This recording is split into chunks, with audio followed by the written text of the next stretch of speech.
Layout ಒಳಗಡೆ ಎಲ್ಲ ಬರ್ತೀರಾ? ಲೇಔಟ್ ಒಳಗಡೆ ಎಲ್ಲ ಬರ್ತಾ ಇದ್ದೀರಾ ನೀವು? ಒಂದು ದಿವಸನೂ ಸೌಂಡೇ ಕೇಳಿಸ್ಲಿಲ್ಲ. ಇನ್ಮೇಲೆ ಇಲ್ಲಿ ಬಂದವ ಕರೀರಿ ನನ್ನನ್ನು.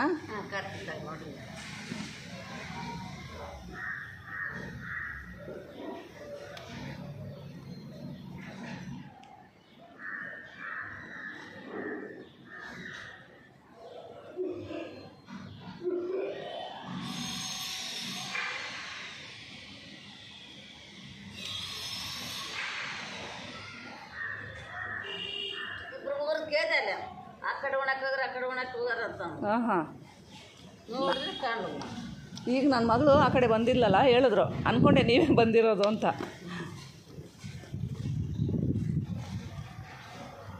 ತಿಂಗ್ಳಿಗೊಂದು ಸರಿ ಬಂದವಾಗ ಇಲ್ಲಿ ನಿಂತ್ಕೊಂಡು ಕರೆದ್ರೇ ಸಾಕು, ನಾನು ಬರ್ತೀನಿ. ಲಾಸ್ಟು ನೀವು ಸಾರಿಸ್ಕೊಟ್ಟಿದ್ದೆ ಅದು ಮರಗಳನ್ನ.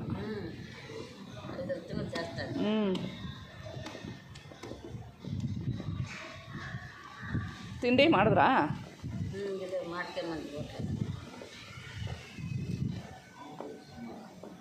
ದೋಸೆ ಹಾಕ್ಕೊಡ್ತೀನಿ, ತಿಂತೀರಾ? ದೋಸೆ ಹಾಕ್ಕೊಡ್ಲಾ?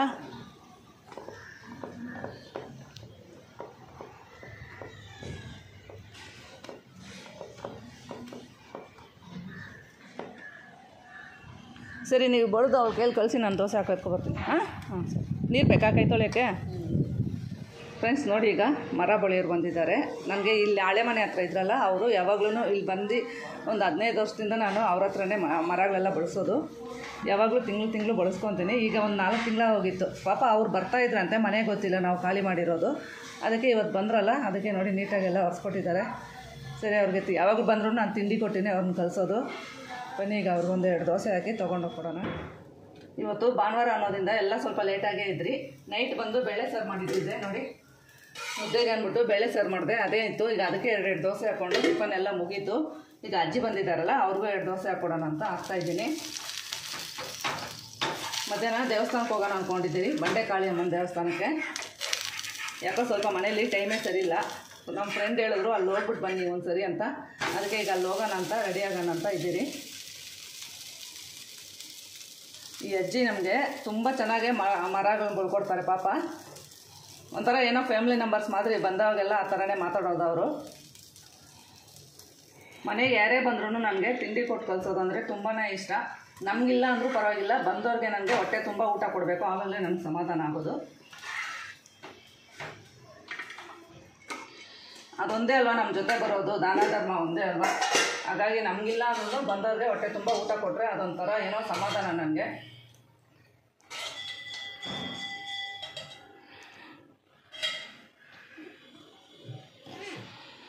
ಬುಜ್ಜಿ ತೋ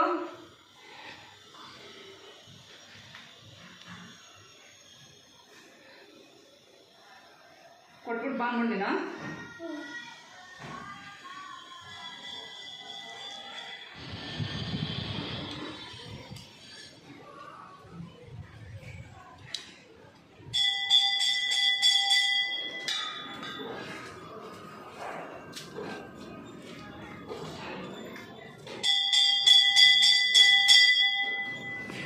ಸಾಕಾ ದೋಸೆ? ಇನ್ನೊಂದು ಹಾಕ್ಕೊಡ್ಲಾ?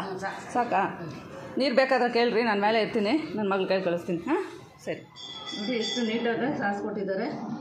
ನನಗೆ ಮರಗಳೆಲ್ಲ ನೀಟಾಗಿರಬೇಕು. ಈಗಾಗಲೇ ಒಂದು 3 ತಿಂಗಳ ಹೋಗಿತ್ತು, 3-4 ತಿಂಗಳೇ ಆಗೋಗಿತ್ತು. ಸರಿ, ನಾನೇ ಅವಾಗ ಬಳ್ಕೊಳ್ಳೋಣ ಅಂತ ಇದ್ದೆ. ಮೆಂತ್ಯಕಾಳೆಲ್ಲ ನೆನೆಸ್ಬಿಟ್ಟು ಅಷ್ಟೊಳಗೆ ಅವರೇ ಬಂದುಬಿಟ್ರು. ಇದು ಗೌರಮ್ಮನ ಸಮಾನ ಅಲ್ವಾ, ಹಾಗಾಗಿ ನೀಟಾಗಿ ಇಟ್ಕೋಬೇಕು.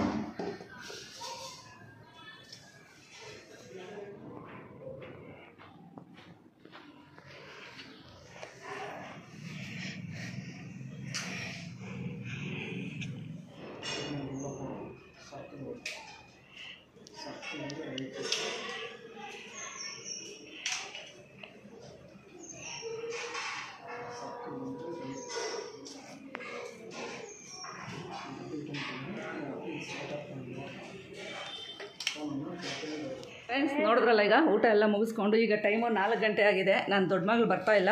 ನಾನು ನಮ್ಮ ಮನೆಯವರು ನಮ್ಮ ಚಿಕ್ಕ ಮಗಳು ಬಂಡೆಕಾಳಿಯಮ್ಮನ ದೇವಸ್ಥಾನಕ್ಕೆ ಹೊರಟಿದ್ದೀವಿ. ಅಲ್ಲಿ ದಾರಿಯಲ್ಲಿ ಇಲ್ಲಿ ಪಕ್ಕದಲ್ಲೇ ನಮ್ಮ ಫ್ರೆಂಡ್ ಇದ್ದಾರೆ, ಅವರು ಬರ್ತಾರೆ.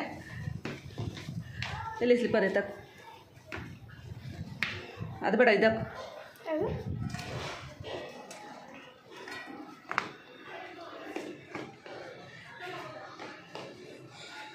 ದೊಡ್ಡ ಮಗಳು ಈ ವರ್ಷ ನನ್ನನ್ನು ಎಲ್ಲಿ ಕರಿಬೇಡಿ ಅಂತ ಹೇಳ್ಬಿಟ್ಟಿದ್ದಾಳೆ. ಯಾಕಂದರೆ ಅವಳು ಪಾಪ ತುಂಬ ಹೋಮ್ವರ್ಕ್ ಇದೆ. ಹಾಗಾಗಿ ಈ ವರ್ಷ ಅವಳು ನಾವು ಡಿಸ್ಟರ್ಬ್ ಮಾಡೋಕ್ಕೆ ಹೋಗಲ್ಲ. ಚಿಕ್ಕವಳು ಮಾತ್ರ ರೆಡಿ ಇರ್ತಾಳೆ, ಎಲ್ಲಾದರೂ ರೆಡಿ.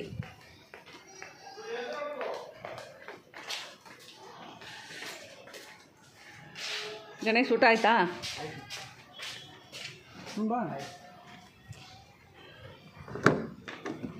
ನೋಡಿ ಬ್ಯಾಗಲ್ಲಿ ಮುಂದೆ ನಿಮ್ಮ ಅಪ್ಪಗೆ ಅಲ್ಲಿ ಕೊಟ್ಬಿಡು.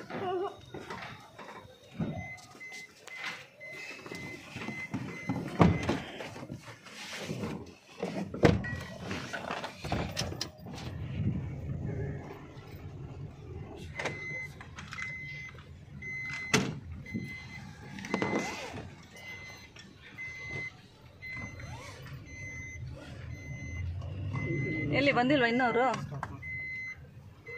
ಬಂದಿಲ್ವಾ?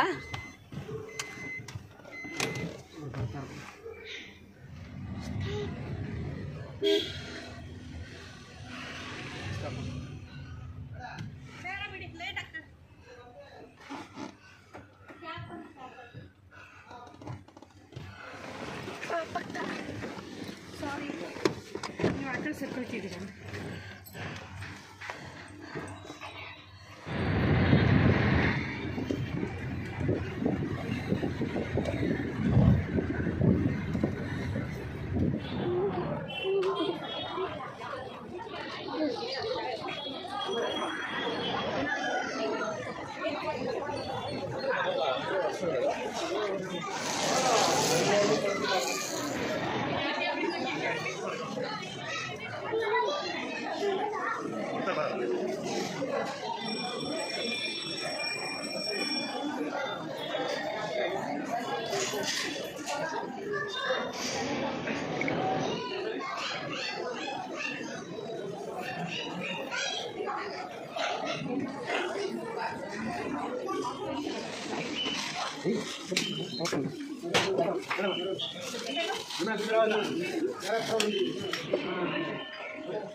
ಏನಾಯ್ತು ಡಬ್ಬಿಗೆ?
ಎಂಪ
good morning friends, welcome back to my channel. ಇವತ್ತು ಕೃಷ್ಣ ಜನ್ಮಾಷ್ಟಮಿ ಹಬ್ಬ ಇದೆ.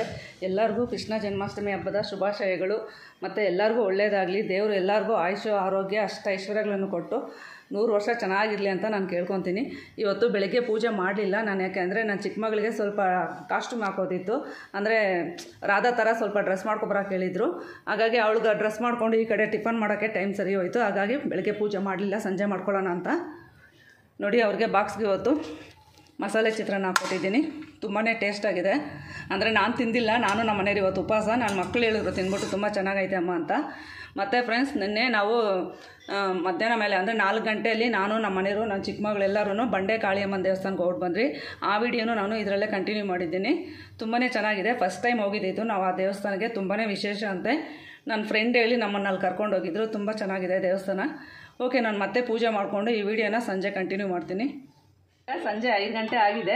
ಸರಿ, ಪೂಜೆಗೆ ರೆಡಿ ಮಾಡ್ಕೊಳ್ಳೋಣ ಅಂತ ಇವತ್ತು ಕೃಷ್ಣನಿಗೆ ಪ್ರಿಯವಾಗಿರೋ ನೈವೇದ್ಯನೇ ಮಾಡೋಣ ಅಂದ್ಕೊಂಡು ಸ್ವಲ್ಪ ಅವಲಕ್ಕಿನ ತೊಳೆದು ಒಂದು ಅರ್ಧ ಕಪ್ಪಾಗಷ್ಟು ಅವಲಕ್ಕಿ ತೊಳೆದಿಟ್ಟಿದ್ದೀನಿ. ನೆನೆಸಲಿಲ್ಲ ನಾನು, ಸುಮ್ಮನೆ ತೊಳ್ಕೊಂಡಿದ್ದೀನಿ ಅಷ್ಟೇ. ಮತ್ತು ಸ್ವಲ್ಪ ಬೆಲ್ಲ, ಮತ್ತು ದ್ರಾಕ್ಷಿ ಗೋಡಂಬಿ, ಸ್ವಲ್ಪ ತೆಂಗಿನಕಾಯಿ, ಸ್ವಲ್ಪನೇ ಪಚ್ಚಕರ್ಪೂರ, ಒಂದು 2 ಏಲಕ್ಕಿ ತೊಗೊಂಡಿದ್ದೀನಿ.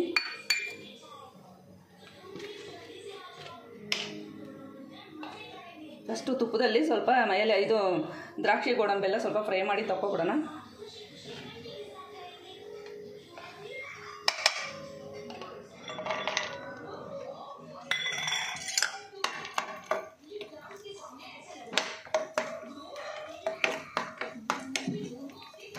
ನಾನು ಕಾಯಿ ತುರಿ ಹಾಕೊಂಡು ಅಂದರೆ ಚಿಕ್ಕ ಚಿಕ್ಕದಾಗಿ ಕಟ್ ಮಾಡಿ ಇಟ್ಕೊಂಡಿದ್ದೀನಿ. ಸ್ವಲ್ಪ ತುಪ್ಪದಲ್ಲಿ ತೆಂಗಿನಕಾಯಿ ಫ್ರೈ ಮಾಡಿಕೊಂಡ್ರೆ ತುಂಬಾ ಟೇಸ್ಟಾಗಿರುತ್ತೆ.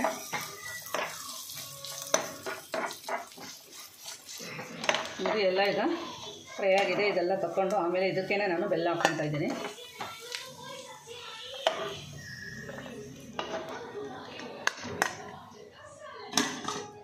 ಈಗ ಇದಕ್ಕೆ ಬೆಲ್ಲ ಸೇರಿಸ್ಕೊತಾ ಇದ್ದೀನಿ. ಸ್ವಲ್ಪನೇ ನೀರು ಹಾಕ್ಕೊತೀನಿ. ಇದು ಪಾಕ ಎಲ್ಲ ಏನು ಬರಬೇಕಂತೇನಿಲ್ಲ, ಸುಮ್ಮನೆ ಬೆಲ್ಲ ಕರಗಿದ್ರೆ ಸಾಕು.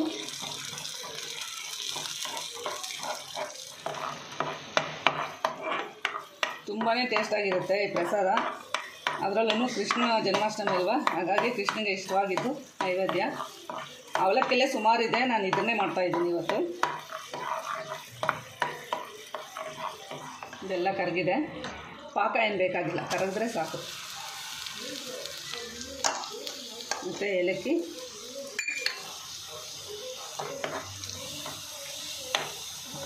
ಗ್ಯಾಸ್ ಈಗ ಸಿಮ್ಮಲ್ಲಿ ಇಟ್ಕೊಬಿಡೋಣ.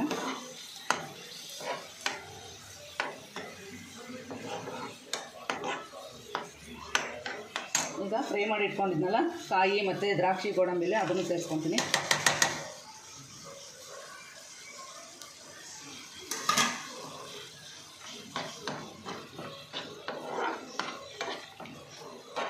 ಅಷ್ಟೇ ನೋಡಿ, ಒಂದು 2 ನಿಮಿಷ ಅನ್ನಂಗಿಲ್ಲ ಪ್ರಸಾದ ರೆಡಿ ಆಗೋಯ್ತು ನೋಡಿ. ಗ್ಯಾಸ್ ಆಫ್ ಮಾಡ್ಕೊತಾ ಇದ್ದೀನಿ. ಈಗ ಇದಕ್ಕೆ ಸ್ವಲ್ಪ ಪಚ್ಕರ್ಪುರ ಹಾಕ್ಕೊತೀನಿ. ಸ್ವಲ್ಪ ಆದರೆ ಸಾಕು, ಒಂದು ಚಿಟಿಕೆ ಆದರೆ. ನೋಡಿದ್ರಲ್ಲ, ಪ್ರಸಾದ ರೆಡಿ ಆಗೋಯ್ತು. ಕರೆಕ್ಟಾಗಿ 2 ನಿಮಿಷ ಆಯಿತು ಪ್ರಸಾದ ಆಗೋ ಅಷ್ಟೊತ್ತಿಗೆ. ನಾನೀಗ ಹೋಗಿ ಪೂಜೆಗೆಲ್ಲ ರೆಡಿ ಮಾಡ್ಕೊತೀನಿ.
ರಾಧೆ ನೋಡಿ, ನಮ್ಮನೆ ಕೃಷ್ಣ ಜನ್ಮಾಷ್ಟಮಿ ಪೂಜೆ ಯಾವ ಥರ ಸಿಂಪಲ್ಲಾಗಿ ಚೆನ್ನಾಗಾಯಿತು ನೋಡ್ಬಲ್ಲ. ನಮ್ಮನೆ ರಾಧೆ ಹೆಂಗಿದ್ದಾಳೆ ಅಂತ.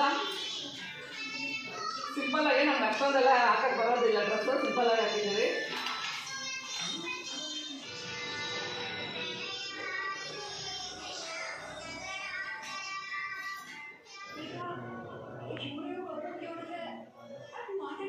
ನೋಡಿದ್ರಲ್ಲ, ನಮ್ಮನೆಯಲ್ಲಿ ಕೃಷ್ಣ ಜನ್ಮಾಷ್ಟಮಿ ಪೂಜೆ ಸಿಂಪಲ್ಲಾಗಿ ಆಗಿತ್ತು ಅಂತ.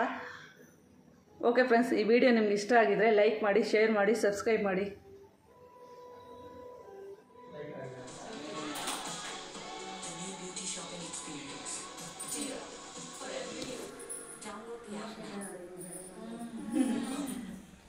ನಿಮಗೆ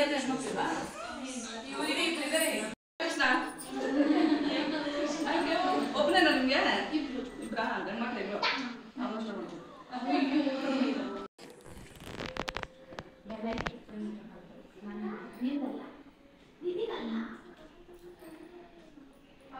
ಬಿಡಿ, ಅರ್ಶನ ಇಡಿ, ಬಣ್ಣ ಇಡಿ,